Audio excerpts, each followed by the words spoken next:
गांव में रामकिशोर जी की बेटी सुमन की शादी तय हुई थी। सुमन पढ़ी लिखी समझदार लड़की थी, लेकिन उसके माता पिता उसकी शादी को लेकर चिंतित थे।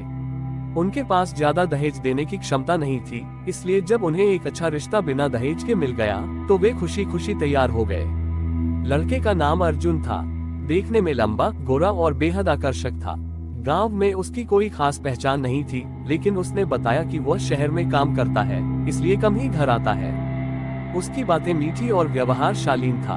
सुमन को भी कोई आपत्ति नहीं थी। शादी की तारीख तय हुई और तैयारियां शुरू हो गई। अध्याय 2, रहस्यमय दूल्हा। शादी वाले दिन बारात धूमधाम से आए।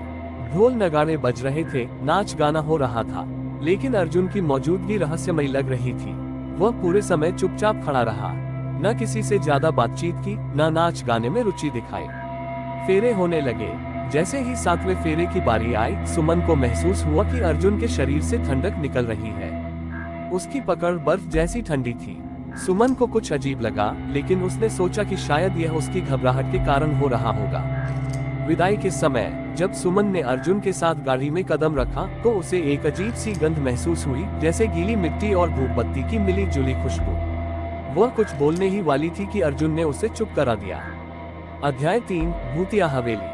जब सुमन ससुराल पहुंची तो हैरान रह गई। यह एक पुरानी हवेली थी जो सुनसान इलाके में बनी हुई थी। चारों ओर सन्नाटा था, न कोई रिश्तेदार न कोई मेहमान। घर के अंदर घुसते ही उसे ठंड लगने लगी। ये घर कैसा है? सुमन ने कांपते हुए पूछा। अर्जुन ने हल्की मुस्कान दी। ये हमारा पुश्तैनी घर है, तुम्हें इसकी आदत पड़ जाएगी। सुमन को कुछ अजीब महसूस हो रहा था। वहाँ की दीवारें काली थी, फर्श पर धूल जमी थी और हवेली में अजीब सा सन्नाटा था। कमरे में जाते ही अर्जुन ने कहा, मैं कुछ देर में आता हूँ, तुम आराम करो। जैसे ही अर्जुन कमरे से बाहर गया, सुमन को किसी के चलने की आहट सुनाई दी। उसने दरवाजा खोला, लेकिन बाहर कोई नहीं था। तभी एक पुरानी अलमारी का दरवाजा अपने आप खुल गया। अंदर एक पुरानी तस्वीर रखी थी। तस्वीर में अर्जुन और एक लड़की खड़े थे, लेकिन तस्वीर का रंग फीका पड़ा हुआ था। अध्याय 4, डरावनी सच्चाई। रात के बीच सुमन की आंख अचानक खुल गई। उसने देखा कि अर्जुन खिड़की के पास खड़ा था, लेकिन उसकी परछाई जमीन पर नहीं थी। सुमन कांपने लगी। अर्जुन, उसने डरते हुए पुकारा। अर्जुन धीरे धीरे उसकी ओर मुड़ा। उसकी आंखें लाल हो चुकी थी, चेहरा सफेद पड़ गया था और उसके होठों पर अजीब सी मुस्कान थी। तुम कौन हो? सुमन की आवाज कांप गई। अर्जुन की आवाज अचानक भारी हो गई। मैं वही हूँ जिससे तुमने शादी की है, लेकिन मैं अब जीवित नहीं हूँ। सुमन के पैरों तले जमीन खिसक गई। मतलब? अर्जुन ने एक ठंडी सांस ली। 5 साल पहले मेरी शादी होने वाली थी, लेकिन मेरी प्रेमिका को जब पता चला कि मेरी शादी किसी और से तय हो गई है, तो उसने मुझे धोखे से मार दिया और खुद भी आत्महत्या कर ली। अब मेरी आत्मा इस हवेली में बंधी हुई है। सुमन की आंखों में आंसू आ गए। तो मुझसे शादी क्यों की? अर्जुन की आंखों में पीड़ा झलक रही थी। क्योंकि मुझे मुक्ति चाहिए थी, और ये तभी संभव था जब कोई मुझसे सच्चे दिल से शादी करे। अध्याय 5, मुक्ति या बर्बादी। सुमन को समझ नहीं आ रहा था कि वह क्या करे। एक तरफ डर था, दूसरी तरफ अर्जुन की सच्चाई। अर्जुन धीरे धीरे पीछे हटने लगा। अब तुम जा सकती हो, तुम इस श्राप का हिस्सा नहीं बन सकती। सुमन के मन में भावनाओं का तूफान उमड़ पड़ा। वह अर्जुन को छोड़कर भाग सकती थी, लेकिन उसके दिल में एक अजीब सा लगाव पैदा हो चुका था। अगर मैं तुम्हें छोड़कर चली जाऊं तो तुम्हारा क्या होगा? अर्जुन की आंखों में आंसू आ गए। मैं हमेशा के लिए इस हवेली में फंस जाऊंगा। सुमन कुछ देर तक चुप रही, फिर बोली, क्या कोई तरीका है जिससे तुम्हें मुक्ति मिल सके? अर्जुन ने एक गहरी सांस ली।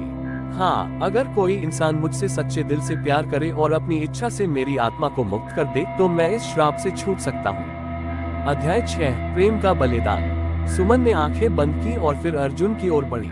मैं तुम्हें मुक्त करूंगी। अर्जुन चौंक गया। लेकिन यह आसान नहीं होगा। इसके लिए तुम्हें अपना जीवन दांव पर लगाना होगा। सुमन ने अर्जुन का हाथ पकड़ लिया।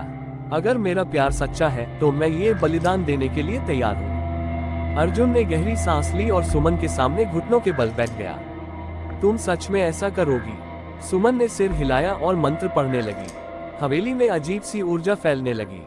अर्जुन दर्द से चिल्लाया, लेकिन धीरे धीरे उसका शरीर हल्का होने लगा।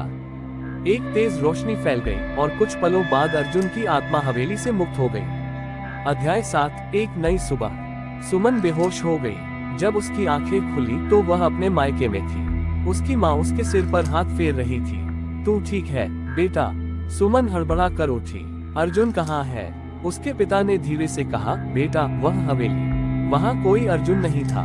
जब हम तुझे लेने गए तो वहाँ सिर्फ एक वीरान हवेली थी।